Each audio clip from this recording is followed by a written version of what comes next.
ओम नमो विघ्नराजाय सर्वशोकप्रदाय दुष्टारिष्टविनाशाय पराय परमात्मने लंबोदरं महावीरे नागयज्ञो शोभितम् अर्धचन्द्रधरं देवं विघ्नविनाशनम् ओम राम रूम रम रैम रोम रय रंबाय नमो नमः अम्बे अम्बिके बालिके नमः अनुत्कर्षंचभद्रकातोत्काकां पीलवासिनीं ओम कार्तिकेय नमः विद्वध्वजाय नमः ओम कर्पूरगौरं करुणावतारं संसारसारं भुजगेन्द्रहारं सदा वसन्तमृदयारविन्दं भवं भवानी सहितं नमामि ओम शांताकारं भुजगशयनं पद्मनाभं सुरेशं विश्वाधारं गणपतितं मेघवर्णं शुभांगं लक्ष्मीकान्तं कमलनयनं योगविद्यानिगम्यं वन्दे विष्णुं भयवरं सर्वलोकैकनाथं। बोलो गणेश भगवान की जय, बोलो गौरी माता की जय, बोलो शंकर भगवान की जय, बोलो विष्णु भगवान की जय, बोलो कृष्ण भगवान की जय, बोलो सभी देवी देवताओं की जय, बोलो सांचे दरबार की जय, बोलो शंकर भगवान की जय। ओम पार्वती पतये शिव हर हर हर महादेव। ओम वंदे नौघनश्यामं पीतकौशेयवाससं सानन्दं सुन्दरं शुद्धं श्रीकृष्णं प्रकृते परं बीजं नानावताराणां सर्वकारणकारणं वेदावेद्यं वेदबीजं वेदकारणकारणम्। अथ कार्तिक महात्म्य व्रत कथायाम द्वितीयोध्याय। आज दूसरा दिन है और द्वितीय अध्याय भी है।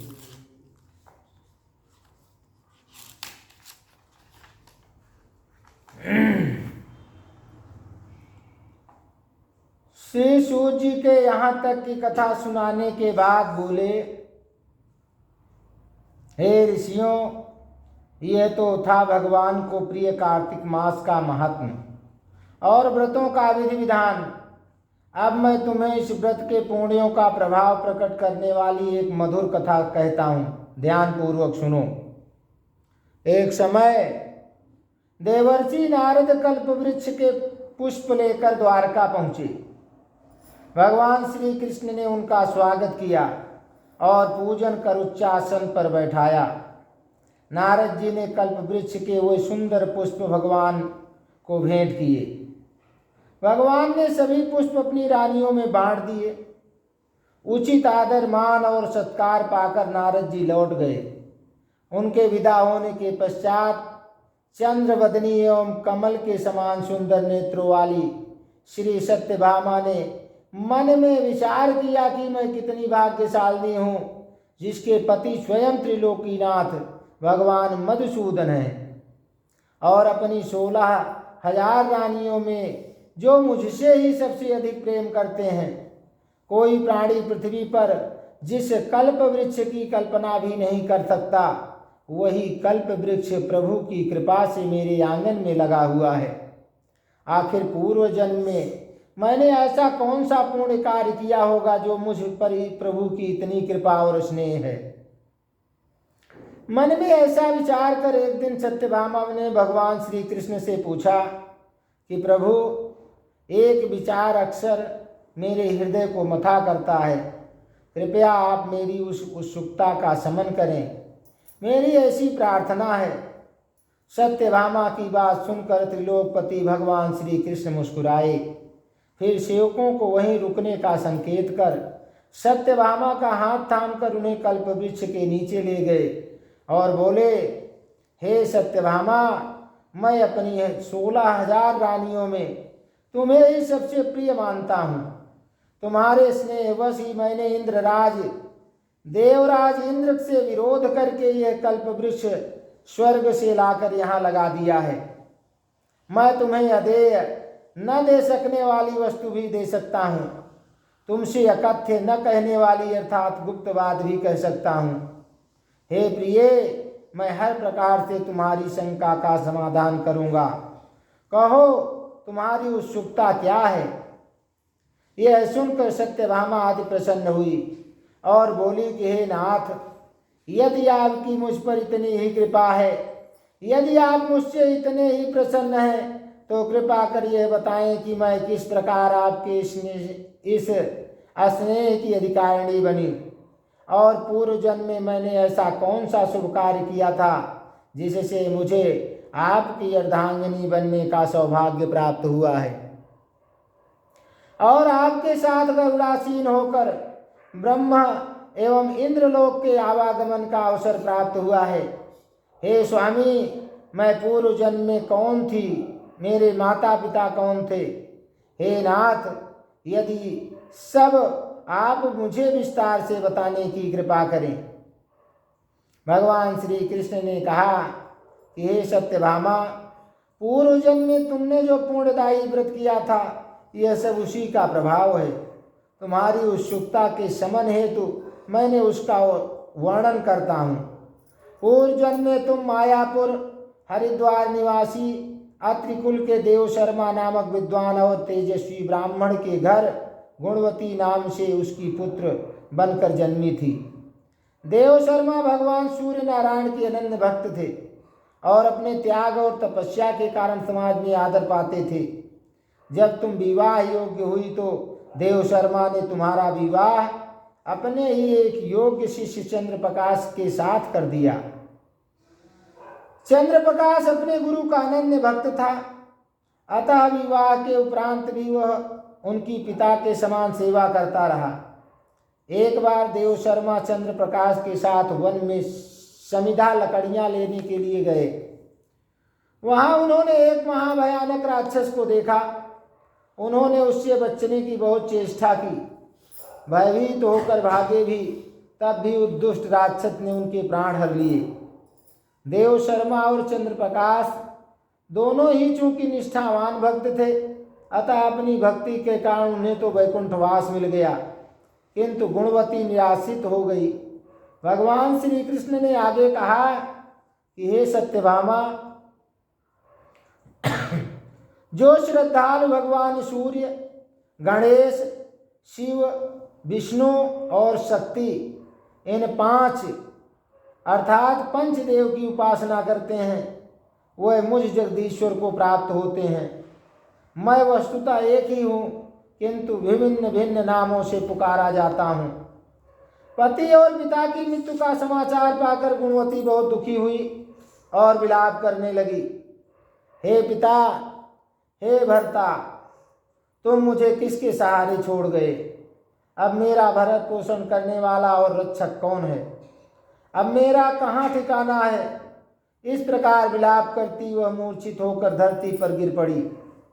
फिर जब चेतना आई तो अपने घर का सामान बेचकर उसने पिता और पति का श्राद्ध कर्म किया।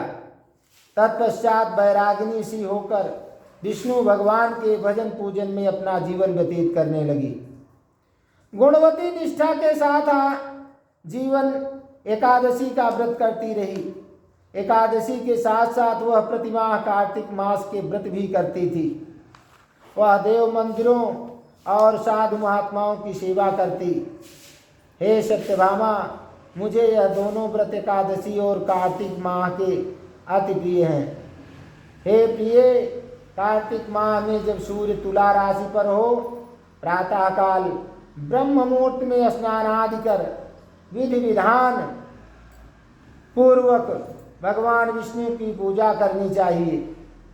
इस माह में जो श्रद्धालु विधि पूर्वक स्नान, दान, जागरण और वंदन करते हैं, उनके जन्म जन्मांतर के पाप नष्ट हो जाते हैं। जो श्रद्धालु मंदिर में सफाई, दीपदान, यज्ञ अथवा स्वस्ति वाचन करते हैं, वह देवताओं द्वारा भी वंदनीय होते हैं।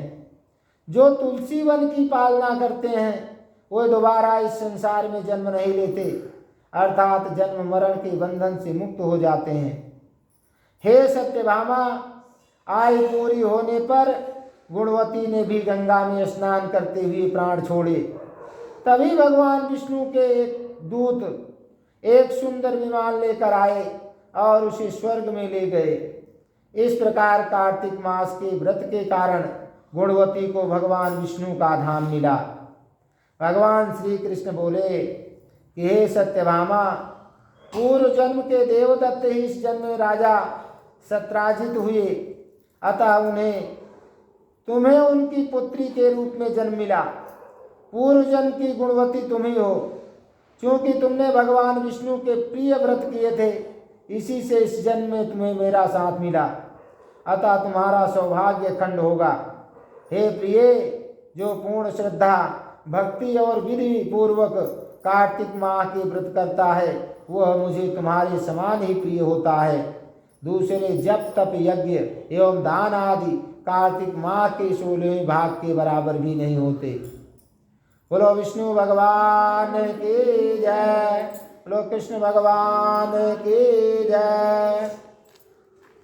श्रीमन्नारायण नारायण नारायण, भजमन नारायण नारायण नारायण, नारायण नारायण नारायण, लक्ष्मी नारायण नारायण नारायण, केशव नारायण नारायण नारायण, सत्य नारायण नारायण नारायण। बोलो सत्यनारायण भगवान की जय, बोलो कृष्ण राधा कृष्ण भगवान की जय।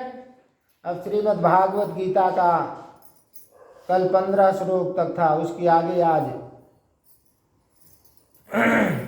बोलो कृष्ण भगवान की जय। अनंत विजयम राजा कुंती पुत्रो युधिष्ठिरः, नकुलः सहदेवश्च सुघोषमणिपुष्पकौ, कस्यास्य परमेश्वासः शिखण्डी च महारथः, धृष्टद्युम्नो विराटश्च सत्याकिश्चापराजितः, द्रुपदो द्रौपदेयाश्च सर्वशः पृथ्वीपते, सौभद्रश्च महाबाहो शंखान्दध्मुः पृथक पृथक। हे राजन, कुंती पुत्र राजा युधिष्ठिर ने अपना अनंत विजय नामक शंख बजाया तथा नकुल और सहदेव ने सुघोष एवं मणिपुष्पक शंख बजाए। महान धनुर्धर काशीराज, परम योद्धा शिखंडी, धृष्टद्युम्न, विराट, अजेय सात्विक, द्रुपद, द्रौपदी के पुत्र तथा सुभद्रा के महाबाहु पुत्र आदि सबों ने अपने अपने शंख बजाए।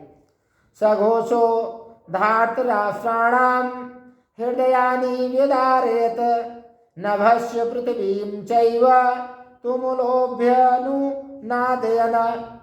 इन विभिन्न शंखों की ध्वनि कोलाहलपूर्ण बन गई, जो आकाश और पृथ्वी को शब्दायमान करती हुई धृतराष्ट्र के पुत्रों के हृदयों को विदीर्ण करने लगी।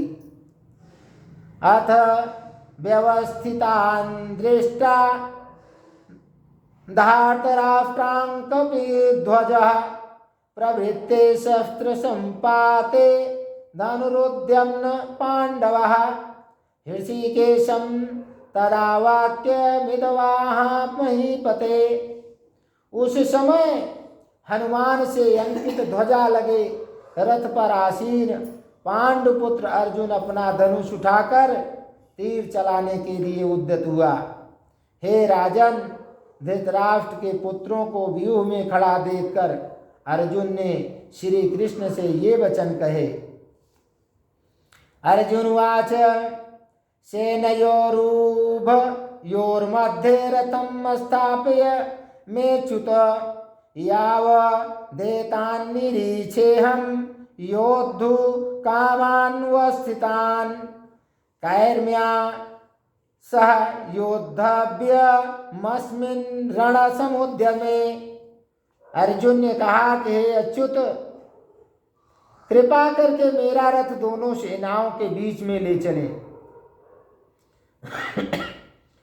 जिससे मैं यहाँ उपस्थित युद्ध की अभिलाषा रखने वालों को और शस्त्रों की इस महान परीक्षा में जिनसे मुझे संघर्ष करना है उन्हें देख सकूं।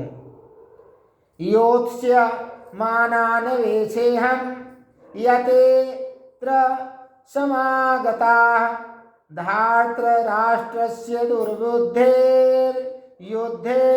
प्रियचिकीर्षवः, मुझे उन लोगों को देखने दीजिए जो यहाँ पर धृतराष्ट्र के दुर्बुद्धि पुत्र दुर्योधन को प्रसन्न करने की इच्छा से लड़ने के लिए आए हुए हैं। संजय उवाच एव मुक्तो हृषीकेशो गुडाकेशेन भारत सेनयोरुभयोर्मध्ये स्थापयित्वा रथोत्तमम्। संजय ने कहा कि हे भारतवंशी, अर्जुन द्वारा इस प्रकार संबोधित किए जाने पर भगवान कृष्ण ने दोनों दलों के बीच में उस उत्तम रथ को लाकर खड़ा किया। भीष्म द्रोण प्रमुखतः सर्वेषां च महीक्षिताम् उवाच पार्थ पश्यैतान् समवेतान् कुरुनिति। भीष्म द्रोण तथा विश्वभर के अन्य समस्त राजाओं के सामने भगवान ने कहा कि हे पार्थ, यहाँ पर एकत्र सारे कुरुओं को देखो। तत्रापश्यस्थि तान् पार्थ पितृनभ पितान् महान् आचार्यान् महातुलान् भ्रातृपौत्रान् पौत्रान् सखीस्तथा श्वशुरान् सुहृदश्चैव सेनयोरुभयोरपि। अर्जुन ने वहां पर दोनों पक्षों की सेनाओं के मध्य में अपने चाचा ताऊओं, पितामहों, गुरुओं, मामाओं, भाइयों, पुत्रों, पौत्रों, मित्रों, ससुरों और शुभचिंतकों को भी देखा। तान् समीक्ष स कौन्तेयः सर्वान् बधून् उपस्थितान् कृपया परयाविष्टो विषीदन्निद ब्रवीत। जब कुंती पुत्र अर्जुन ने मित्रों तथा संबंधियों की इस विभिन्न श्रेणियों को देखा तो करुणा से अभिभूत हो गया और इस प्रकार बोला। अर्जुन वाच दृष्ट्वेमं स्वजनं कृष्ण योऽस्तं समुपस्थितं सीदन्ति मम गात्राणि मुखं च परिश्रुष्यति। अर्जुन ने कहा कि हे कृष्ण, इस प्रकार युद्ध की इच्छा रखने वाले अपने मित्रों तथा संबंधियों को अपने समक्ष उपस्थित देखकर मेरे शरीर के अंग कांप रहे हैं और मेरा मुंह सूखा जा रहा है। बेप थुष्य शरीरे में रोमहर्षश्च जायते गांडीवं शस्न सते हस्तात्वचैव परिदाहिते। मेरा सारा शरीर कांप रहा है, मेरे रोंगटे खड़े हो रहे हैं, मेरा गांडीव धनुष मेरे हाथ से सरक रहा है और मेरी त्वचा जल रही है। न च शक्नोम्य वस्थातुं भ्रमतीव च मे मनः निमित्तानि च पास्यामि विपरीतानि केशव।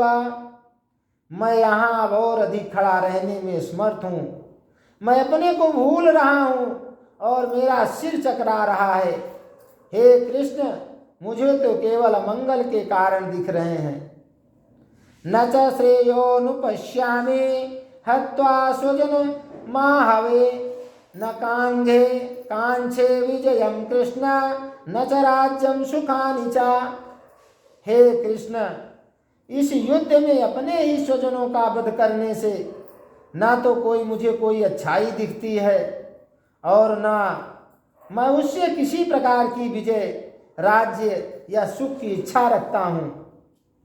किम नो राज्येन गोविंद किम भोगैर्जीवितेन वा येषामर्थे कांक्षिता नो राज्यं भोगा सुखानि च तयिमेव स्थिता युद्धे प्राणास्तु त्यक्त्या धनानि च आचार्या पितरः पुत्रास्तथैव च पितामहः ममो मातुला श्वशुरा पौत्रः शाला संबंधिनस्तदा एतान् हन्तुमिच्छामि अघ्नोऽपि मधुसूदन अपि त्रैलोक्य राज्यस्य हेतोः किं नु मयि कृते निहत्य धार्तराष्ट्रान् का प्रीति श्याय जनार्दनः। हे गोविंद, हमें राज्य, सुख अथवा इस जीवन से क्या लाभ, क्योंकि जिन सारे लोगों के लिए हम उन्हें चाहते हैं वही इस युद्ध में खड़े हैं। हे मधुसूदन, जब गुरुजन, पितृगण, पुत्रगण, पितामह, मामा, ससुर, पौत्रगण, साले तथा अन्य सारे संबंधी अपना अपना धन एवं प्राण देने के लिए तत्पर हैं और मेरे समक्ष खड़े हैं, तो फिर मैं इन सब को क्यों मारना चाहूँगा? भले ही वह मुझे क्यों न मार डालें। हे जीवों के पालक, मैं इन सबों से लड़ने को तैयार नहीं, भले ही बदले में मुझे तीनों लोग क्यों न मिलते हों। इस पृथ्वी की तो बात ही छोड़ दे, भला धृतराष्ट्र के पुत्रों को मारकर हमें कौन सी प्रसन्नता मिलेगी? पापमेवाश्रयेदस्मान् हत्वैतान्नात् तायिनः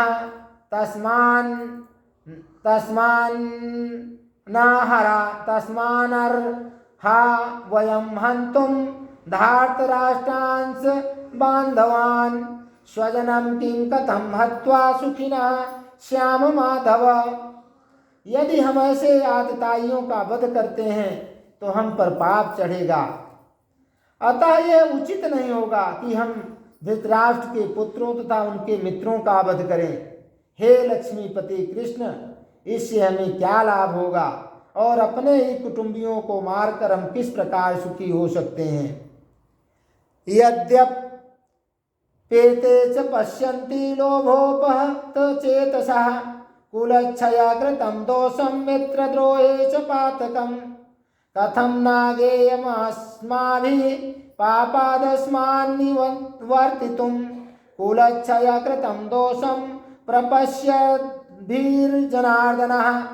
हे जनार्दन, यद्यपि लोभ से अभिभूत चित्त वाले ये लोग अपने परिवार को मारने या अपने मित्रों से द्रोह करने में कोई दोष नहीं देखते, किंतु हम लोग जो परिवार के विनष्ट करने में अपराध देख सकते हैं, ऐसे पाप कर्मों में क्यों प्रवृत्त हों?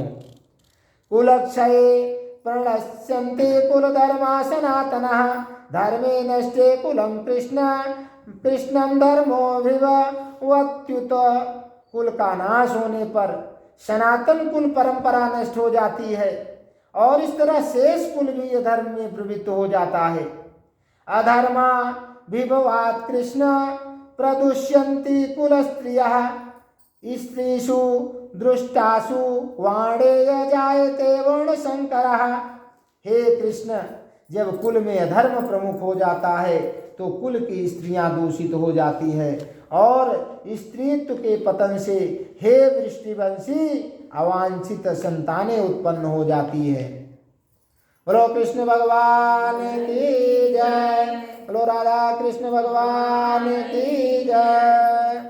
बोलो श्रीमन्महागणाधिपतये नमः, लक्ष्मी नारायणाभ्यां नमः, उमा महेश्वराभ्यां नमः, वाणी हिरण्यगर्भाभ्यां नमः, शची पुरंदराभ्यां नमः, मातृपितृचरणकमलेभ्यो नमः, इष्टदेवताभ्यो नमः, कुलदेवताभ्यो नमः, ग्रामदेवताभ्यो नमः, वास्तुदेवताभ्यो नमः, स्थानदेवताभ्यो नमः, सर्वेभ्यो देवेभ्यो नमः, सर्वेभ्यो पितृभ्यो नमः, सर्वेभ्यो ब्राह्मणेभ्यो नमः। सिद्धबुद्धिसहिताय श्रीमन्महागणाधिपतये नमः।